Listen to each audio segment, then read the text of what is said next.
Is dinner ready yet? My wife's voice rings my ears as I'm preparing dinner. Just a second, I'm preparing it now. My wife seems to be relaxing in the living room watching TV. Hey, tea.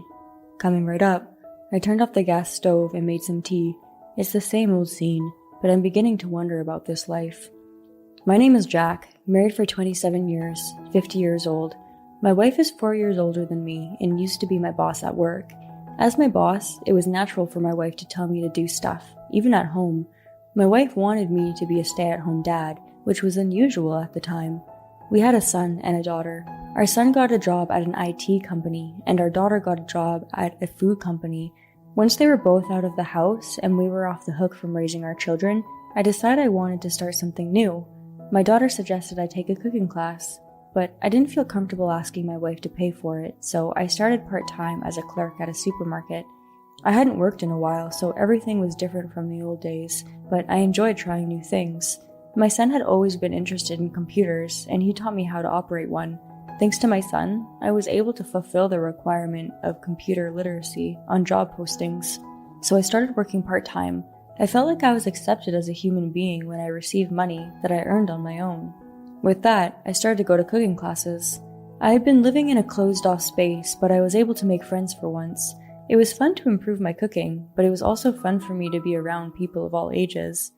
How about the bath? I was cleaning up after dinner when my wife shouted from the living room, "It's ready." Without saying a word, she got up and headed to the bathroom. I was the one who always prepared the bath and placed her change of clothes. It's not that it's a pain, but it's sad when she treats everything like it comes naturally. Even when I'm sick, she doesn't do anything for me. She would even ask me, "What are you going to do about dinner? Where's my change of clothes?" At those times, my children always took care of me and comforted my wife, but nothing made my wife care for me. After many years of this kind of life, when I started working part-time, my thoughts on this changed a little bit. When I told my wife that I wanted to take a cooking class, she gave me permission under one condition, that I should not neglect the housework. I had no problem with that, but I don't think it's fair to say that my cooking skills won't change just because I went to a cooking class once.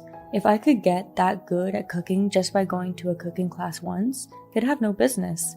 Then I realized that my wife doesn't like the idea of me starting something new. I kind of realized that she wants to look down on me as I stay as an at-home dad who can't do anything.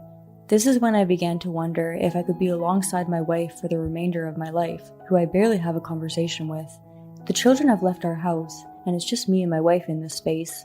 I feel strangely cramped, even though the number of people in the house has decreased. "Hey!"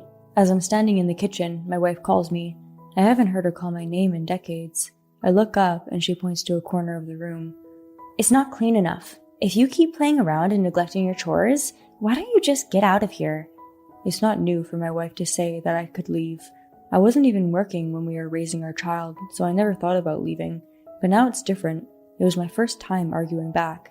"There's a vacuum cleaner right there. If it bothers you, why don't you clean it?" Then my wife suddenly started to get angry. "You're a stay-at-home dad. How dare you talk to the head of the family? I can't believe you." With that, she left the living room. I sigh, and after a while I hear the front door open, so I guess she went out somewhere. Stuff like stay-at-home dad and head of the family, it's also old-fashioned when you think about it. I guess she didn't expect me to argue with her. After a while, my wife came home. She suddenly pushed a piece of paper into my hand. "You can just fill this out and leave if you want, you know." I took the divorce papers from my wife, and it looks like she had already filled it out. Just one rebuttal and we're divorced. But I thought that if my wife says so, I would be willing to. However, I tried to calm down. Let me think about it for a while. I took the divorce papers and went to the bedroom. I don't know how long I've been thinking about it, but before I know it, it's already evening. I was thinking about going to bed at this point. "Hey, what's wrong? Where's dinner?" I hear my wife's voice. "What do you mean? You're asking for dinner from the person you gave divorce papers to?" She opens the bedroom door to check on me. I sigh. "Maybe you won't be having meals if we get a divorce." And she says, "Well, maybe it's not good for me to be without you then. Now that I'm letting you live here, can you hurry up and get dinner ready?" There are some words that discomforted me, but if I ignore this, she'll keep on asking me if the food is ready yet, so I heated up a leftover dish in the microwave and placed it in front of my wife. The next day, my wife comes home in a strangely happy mood. When I took her bag and her suit jacket, I smelled something unfamiliar. Was it men's perfume? But I didn't ask about it. If this was cheating, I was going to gather evidence and get a divorce. I had been suspicious before, but this was the first time I thought of probing into my wife's affairs. I quickly found evidence of the affair in the form of emails and photos. A month later, things took a turn. When I came home from a cooking class, the house phone was ringing. When I answered, it was the police, saying that my wife had been in an accident and had been taken to the hospital. She was supposed to be at work today, but the place where she said she had an accident was in a completely different direction. I suspected fraud, but I rushed to the hospital where I was told to go. Just to be safe, I called my son and daughter and asked them to come as well. When I got to the hospital room, I checked and sure enough, there was my wife. According to the police, the man in the passenger seat was dead. Apparently, it wasn't some kind of fraud, but when the police told me that there was a man in the car with her, I didn't care about my wife anymore. Mom was working, right? How could she be in a place like that? And with a man? I nodded at my daughter's words. The kids immediately understood that my wife was cheating on me. Either way, I can't do anything about it because my wife hadn't regained consciousness. There's a chance she won't regain consciousness, and even if she does, they say she'll be paralyzed from the waist down. Other than that, they won't know until she wakes up. My wife woke up 3 days later. When I got a call and went to the hospital, I found my in-laws in the hospital room. When my wife was rushed to the hospital, I had called my in-laws, but I didn't want to wait for them to come because they would take a long time to get to the hospital, so I hadn't met them. They arrived after we left. They said that while my wife was unconscious, my parents-in-law stayed with her. As soon as she saw my wife, my mother-in-law started yelling, "Jack, where have you been?" My mother-in-law has not been happy with me since I got married. We live far, so we hardly see each other, but whenever we see each other, she complains about me. Well, this time, I expected her to say something like this because I'm a husband who left my unconscious wife. He's a terrible husband for not being there for his wife when she's in a coma. My father-in-law followed my mother-in-law's lead and blamed me. I couldn't help but think, correct, I said. I agree. If a wife was in such a state, a husband would be there for her, but I've given up that role. As my in-law's eyes widened, my wife opens her mouth. "I heard I'm going to be in the hospital for a while, so I need you to get me a change of clothes and some towels. You can come see me at a certain time every day," my wife said to me as if it was a given. I was thinking of where to start, but she continued, "If you're my husband, you should be devoted to me for the rest of your life." Then my mother-in-law interrupted from the side. "I'm sorry to hear that she's paralyzed. From now on, Jack will have to nurse her." My wife nodded her head. "Yes, you're my husband. It's only natural," she said. When I heard those words, I said with a straight face, "What are you talking about? I won't do that because you're a stranger." "What?" My wife and in-laws look at me. "I'm not your husband anymore. I won't do it." "You've got some nerve being so brazen about being caught cheating on your husband in an accident, even though you told me it was work. You actually took a paid trip to a hot spring with your affair partner. Unbelievable." I wasn't sure how my in-laws knew, but now that I explained the situation, they must have realized. Then my father-in-law speaks, the most outrageous words. "An affair or two doesn't hurt, does it?" "Yes, you must be proud of yourself to have such a popular wife." It was my mother-in-law who had obviously missed the point. At that moment, the door to the hospital room opened. "That's the worst thing you could say, Grandma and Grandpa," my daughter said, with my son behind her. Apparently, they had heard everything. So now, all the actors are here. I start telling them the whole story. "You started having an affair 3 years ago. I heard that the other party was a company executive. When you visited his house to celebrate his promotion, you got to know him. How dare you make a move on an executive? The man who was riding with my wife is dead." The man's wife and the police asked me what happened, and as I kept in touch with them, I learned more specific information. I noticed my wife's face clearly changed. It's impossible for you to be in an accident with a man with whom you were having an affair, and nothing was found out. I've been aware of it for a long time, so I have all the evidence I need. Well, I'm going to talk to my lawyer about what I'm going to do now, so I'll leave you to it. The wife, who had clearly lost her color, suddenly started to panic. "Wait a minute, what do you mean, a lawyer?" "I mean exactly what it is. I'm going to demand a full compensation for the affair and moral harassment." "Well, how am I going to live?" My wife only worries about herself all the time. I quit worrying about her. I've been treated like a housekeeper by my wife, who only demands for dinner, bath, and tea. Then she had the accident during her affair, and I didn't care for her anymore. Fortunately, I got the divorce papers with my wife's column filled in, so I went to the city office and filed the divorce papers without hesitation. I am no longer your husband, and I will not take care of you or devote myself to you in any way from now on. My son and daughter nodded their heads in agreement. I'm glad he decided to divorce her, my son said. That was the end of the conversation. As I was leaving the hospital room with my pale wife, my mother-in-law hurried and blocked the way. How can we possibly approve of a divorce like that? You're going to take care of her for the rest of her life. Do you understand? My mother-in-law yelled at me, and I couldn't help but say, I don't understand, with a straight face. Well, what is she going to do? She can't even walk. What about her bath? What about using the toilet? Who's going to take care of her? You're only capable of taking care of her, so don't talk nonsense and just do it. I kept a straight face. Why don't you take care of everything? I said. She seems displeased. So I said, please quit forcing me to do things I don't want to do. And I continued, I hope you too will do your best to take care of your daughter. Then, my father-in-law, who acted like he was out of the conversation, looked at me with shifty eyes. Well, the rest was none of my business. I will be leaving that house. I left the hospital room with my children. I've rarely been able to argue, but today I was able to say what I wanted to say. I went home and prepared to move out with a clear mind. You should move in with me. I followed my daughter's suggestion and moved in with her. I returned to my part-time job and started taking cooking classes again. Everywhere I went, people told me, Jack, you look happier than before. I used to be a housekeeper who didn't get paid, so it was natural for me to look a little gloomy. Now, I have a broader perspective, have more friends, and enjoy my days. As I declared, I have demanded my ex-wife to pay me alimony for cheating and moral harassment, and I have also been given a fair share of her property. Incidentally, the wife of the affair partner also found out about it, so his wife demanded alimony as well. My ex-wife, who became paralyzed on the lower half of her body, had a chance to be rehired by the company as a physically challenged person. However, she had an affair with a board member, and when it was revealed to others that she was partly the cause of his death, it became too difficult for her to stay at the company. Jack, please come back, my ex-wife says over the phone. I didn't ask her anything, but she started talking. My father and mother have been pushing each other to take care of me, and finally my mother left yesterday. My family is over her. She said this in a weak voice. What, you think I'm going back to that place? I said. I married you, but I lost the desire to devote myself to you for the rest of my life a long time ago. You just had to say, dinner, bath, tea. You had an easy life. If you had at least said thank you, it would have been different. You thought it was natural to have it done. You may think you can't do anything now because of your physical disability, but you've always been incapable of doing anything yourself. My ex-wife is out of words on the other side of the call. And I'm not happy being called by name for the first time in decades.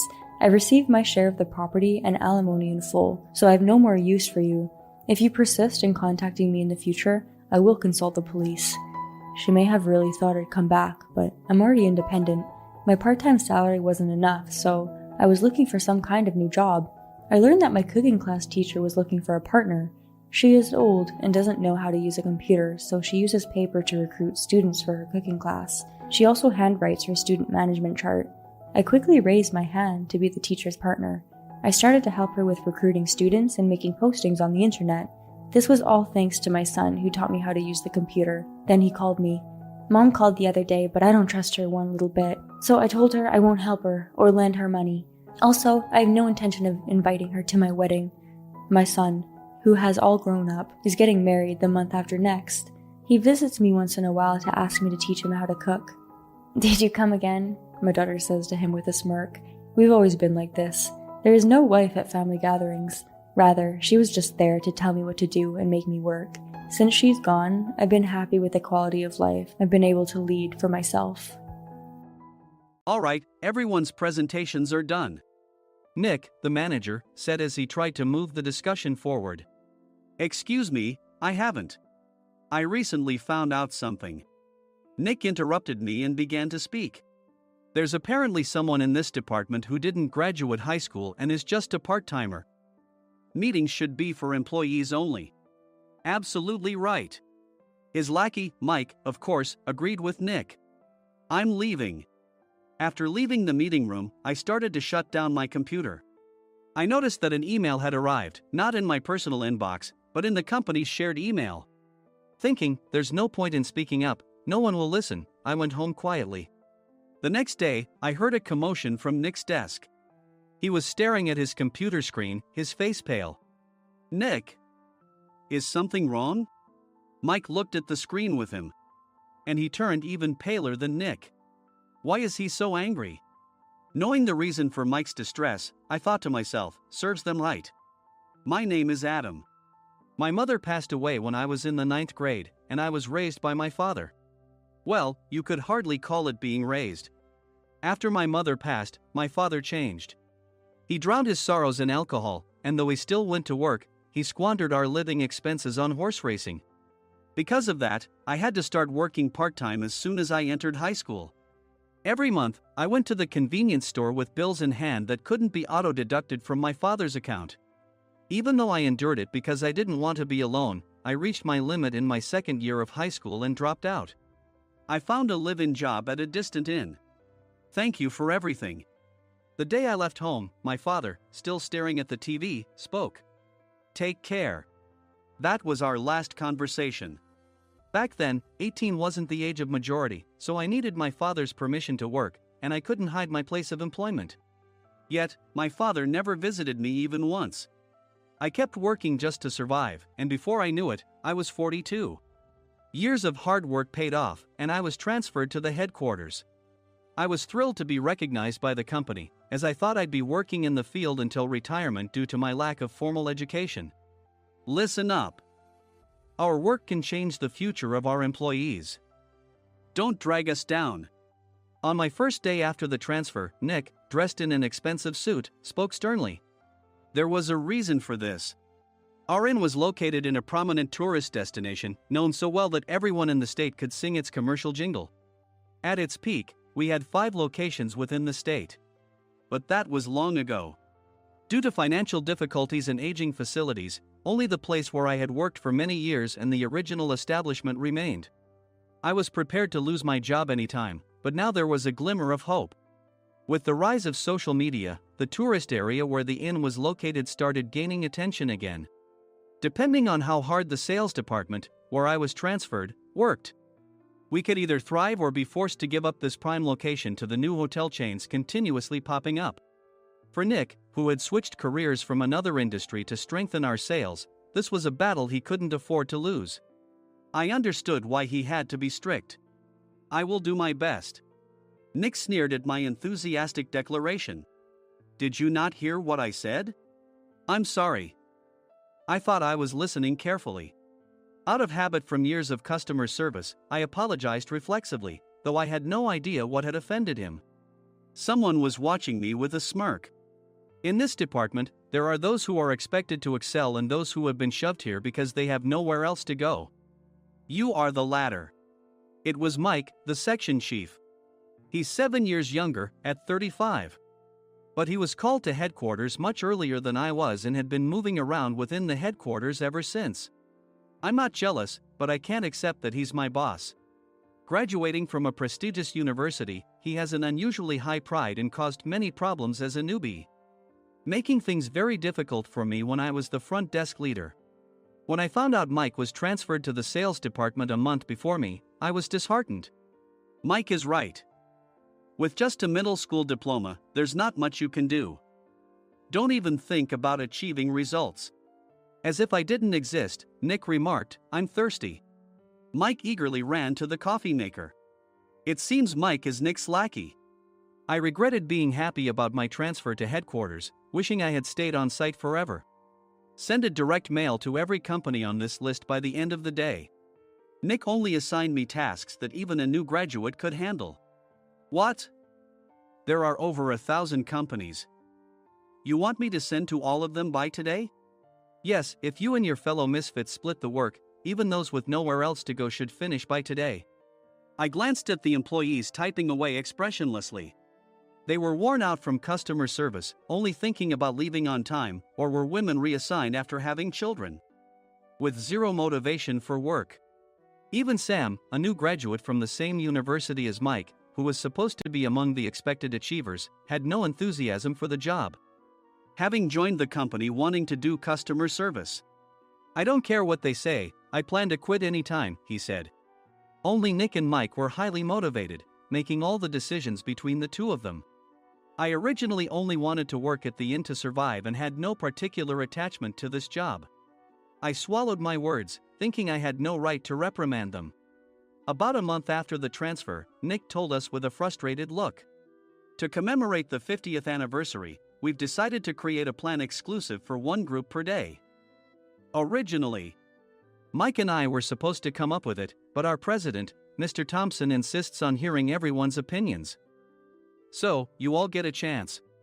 As Nick explained, Mike began handing out prints. Make sure not to embarrass Nick. If your ideas are half-baked, you'll have to redo them. It seemed that they had printed his handwritten notes by Mr. Thompson, which included several questions and a section for free responses.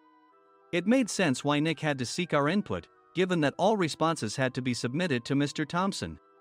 We were given a week to think about it, and a meeting was scheduled to compile our ideas. My plan is to let guests enjoy both the old and modern America. Nick began the presentations. Guests would watch a master confectioner at a nearby traditional sweet shop make sweets in front of them. The welcome drink would be premium tea in a bottle. Nick's plan was certainly attractive. After his presentation, Nick called on us to present in the order we were seated. Just as I stood up for my turn.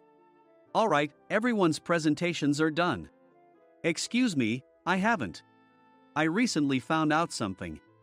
Nick interrupted me. There's someone in this department who didn't graduate high school and is just a part-timer. He was likely talking about me. I joined the company as a part-timer and was made a full-time employee when I turned 20. That was 20 years ago, so Nick and Mike probably had no chance to know until recently. Meetings should be for employees only. Absolutely right. After that, Nick kept creating opportunities to solicit everyone's opinions, purposefully excluding me from speaking. The meeting unexpectedly heated up and went past the scheduled end time. A few people asked to leave, and the discussion continued with the remaining few. Still here? Normally, you'd leave in that situation. Though I had no attachment to the job initially, hearing kind words from customers made me want to make them happier. For someone like me, with nowhere to go, the inn was my home and customer service was my life. I felt pathetic about my current self. I'm leaving. I left the conference room and started shutting down my computer. I noticed an email had arrived, not in my personal inbox, but in the company's shared email. Thinking no one would listen to what I had to say anyway, I quietly went home. The next day, while preparing the DM as instructed, I heard a commotion from Nick's desk. In his haste to stand up, he hit his knee on the desk. He stared at his computer screen, his face pale. Nick! What's wrong? Mike, thinking he should be the first to rush over, approached Nick while still wearing his coat. He peered at the screen with Nick. And he turned even paler than Nick. Why is he so angry? Who is responsible for this company? Nick, more irritated than ever, asked, and Mike answered without checking. Probably Sam. Sam wasn't there because he was attending a morning training session for new hires. Nick gave up on getting angry and returned his gaze to the screen. They were looking at an email that arrived right after the end of the working day yesterday. Apparently, no one, including me, had checked it before leaving. The email was from a large company that used us for their annual employee trips. The president and executives of that company also frequently used our services personally. President of the company, Mr. Mason himself, had declared that neither he nor his company would ever use our services again. Well, some companies cancel their employee trips or stop using our services due to financial struggles. Let's just move on. Mike kept wiping the sweat from his forehead with a handkerchief. Knowing why Mike was so agitated, I quietly watched their interaction. Do you know how much revenue we get from that company? We can find other guests to fill the rooms, but we'll lose the banquet costs, gift shop revenue, rental car fees, and more. Moreover, the gifts were supposed to be prepared by the traditional confectionery shop involved in Nick's proposed plan. If it's known that we incurred such a huge loss at this critical time, Nick's position in the company would be jeopardized.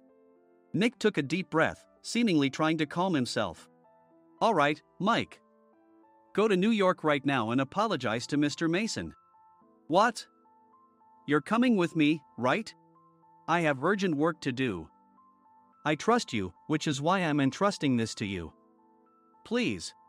Mike, believing Nick's sincerity, agreed with a determined look on his face, saying, "Yes. That's Nick for you." Even if Mike went to apologize, Nick would shift all the blame onto him if the client didn't change their mind. Well, it was Mike's fault to begin with, so it served him right. About 3 hours later, Sam answered a call from somewhere and repeatedly apologized, saying, "I'm very sorry." Everyone watched to see what was happening. After ending the call, he informed Nick with a weary tone. When Mike arrived at the client's company, he only made things worse, further infuriating Mr. Mason. He was demanding, "Get his boss here immediately." It was no wonder Sam was exhausted, dealing with such a call right after returning from training.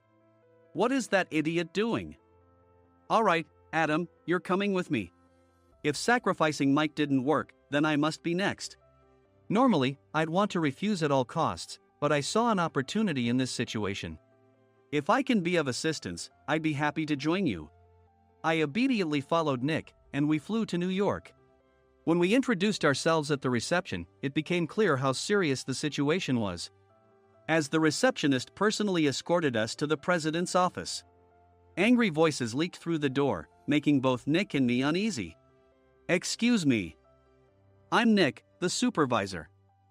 I understand my subordinate has caused you trouble, and I deeply apologize."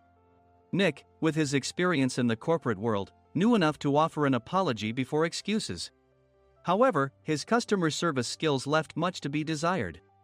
I sighed as I saw Mike trembling like a small dog in the corner of the room. "What kind of training are you giving your subordinates?" Mr. Mason glared at Nick with a red face. The intensity of his gaze made even Nick take a step back. Regrettably, I joined this company only 2 years ago and was unaware of Mike's issues. I should have identified his shortcomings sooner.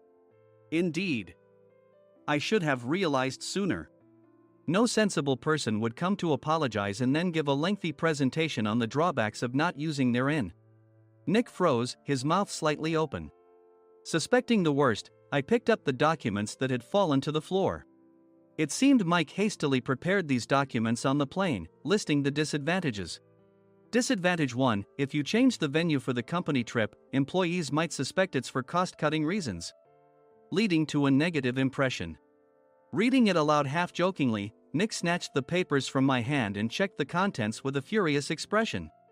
Among the stack of documents was a receipt from a nearby convenience store's copy machine. I felt a pang of dread, hoping he hadn't shown the receipt as well.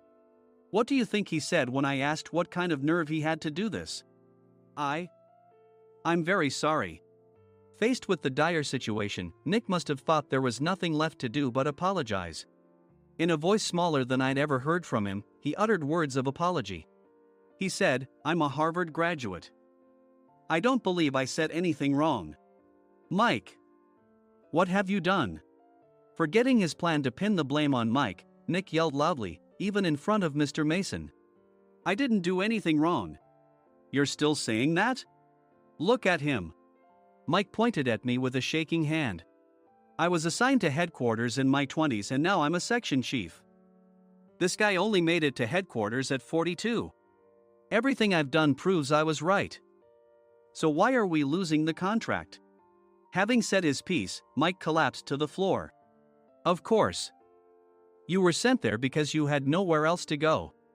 Mike never expected to hear such words from someone he looked down upon. He lunged at me, and Nick hurriedly stepped in to stop him. "Mr. Thompson told me Mike is a quick thinker, and to take good care of him." There's no way he was pushed aside. "Don't make things worse here. He didn't say quick thinker, he said only quick-witted, didn't he?"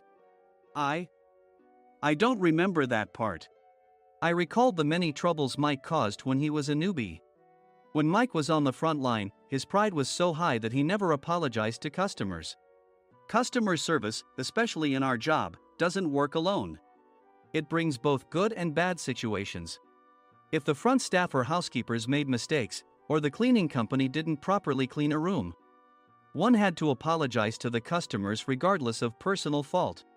Mike, in such situations, would never apologize, insisting he wasn't at fault. This often angered customers, and as the front desk leader, I frequently had to apologize on his behalf. He caused complaints and disrupted operations, which is why he was quickly moved to headquarters. In departments where he didn't interact directly with customers, his quick thinking was beneficial and things went well. But it seemed his flaws were starting to show. Corporate reservations are supposed to be entered into the system by the sales representative. But a quick check yesterday revealed that more than 10 items were missing from the client's reservation. The handover document clearly stated what needed to be prepared. Why didn't you enter it into the system? Why do we have to give them special treatment? Filling rooms near the banquet hall, setting up all the food in advance. Specifying the brand of wine, they're too demanding. No wonder he always angered customers, I thought, feeling a headache coming on. Grouping them in rooms near the banquet hall is for our benefit too. It makes it easier for the staff to set up beds and serve breakfast since everyone's schedule is synchronized. As for the other requests, Mr. Mason suggested them to lighten our load. I didn't know that. Nick finally seemed to realize that Mike was the one who had angered the client. What did you say to them? I just told them we wouldn't give them special treatment anymore. We shouldn't waste effort on things that don't bring in money. I was utterly exasperated at his lack of understanding of customer service. Of course, we shouldn't comply with unreasonable demands. But carrying over successful practices from past stays makes customers feel remembered and enhances their experience. Good memories encourage repeat visits. That's part of our job. I looked down at Mike, who was sitting on the floor. In our job, nothing is a waste. Mr. Thompson likely moved you to the sales department, hoping you'd finally understand this. How do you think he feels now that you failed to meet his expectations? Mike, tears in his eyes, fled the president's office. I was amazed he still hadn't apologized. You have it tough, Adam. It's okay, we're all employees of the same company. I deeply apologize for this disrespectful incident. Especially after all the care you've shown us. If it weren't for you, Adam, I really would have stopped staying here. When I heard you were moving to the sales department, I was willing to reconsider if you handled it. Seeing us talk so amicably, Nick's face contorted. Do you two know each other? Adam's service is excellent. I always requested him specifically. Normally, we don't accept specific staff requests, but we made an exception for Mr. Mason, adjusting my shifts accordingly. He had personally stayed at our hotel just before my transfer, and during casual conversation, I mentioned, I'm moving to the sales department soon. If I hadn't told him then, things could have been much worse. Please continue to take care of us. I look forward to it. On the return flight, Nick awkwardly offered me a can of beer. It's still working hours. Of course, I had no intention of forgiving him for a single beer. Nick might try to pin everything on Mike and avoid any consequences. While pondering this, a startling fact came to light. Nick, the tea bottles for the plan have arrived. I handed Nick a bottle labeled with our inn's name. They look good. What are you talking about? These are plastic bottles. I had assumed we would use the trendy, high-end bottling tea. But what arrived were ordinary plastic bottles of tea with customized labels. The only unique aspect was the label, which had the inn's name, making it look customized. Upon further investigation, I discovered that a substantial amount of money was set to be paid to the tea company. It was priced like bottling tea. Does this plastic bottle really cost $100 each? The tea inside is specially blended for us. The extra cost is for that. Wouldn't it be better to use another tea company? Or is there a specific reason we must use this one? As Nick continued to make excuses, I showed him a printed email. I informed the tea company's president, Mr. Mitchell, that we discovered irregular payments and he confessed. He said you two were high school classmates and planned to split the extra money. That idiot. Why did he confess? That's not important. You should worry about yourself, this could turn into a police matter. Opening the bottle cap, I suggested. How about calming down with this tea? It supposedly has a relaxing effect. Nick drank the tea frantically. In the following days, decisions were made about their fates. Mike was reassigned to the General Affairs Department, with no chance of transfer or promotion, as per Mr. Thompson's orders. As for Nick, since the payment to the tea company hadn't yet been made, he narrowly avoided legal trouble. Instead, he was encouraged to leave the company, and to avoid further complications, Nick submitted his resignation. Rumor has it that connections between HR departments have made it difficult for him to find new employment. Even though it was good to have those two gone, something unexpected happened in the sales department. Everyone became motivated and united in refining the 50th anniversary plan. In the end, my plan was adopted. We collaborated with the Tourist Information Center to provide personalized guides. The plan, tailored to the number of guests, was truly special for the 50th anniversary. Hey, is Adam's family coming to stay? I immediately booked that special plan for my family. Sam noticed it on the reservation list and quickly picked up on it. Yes, I'm inviting my father. That's great. I might invite my parents too. I lacked the courage to face my father just as Adam. But here, with the confidence Mr. Mason praised, I felt ready. The 50th anniversary plan was a perfect opportunity to reconnect with my father. I hoped to bring back the days when we could laugh together as we once did.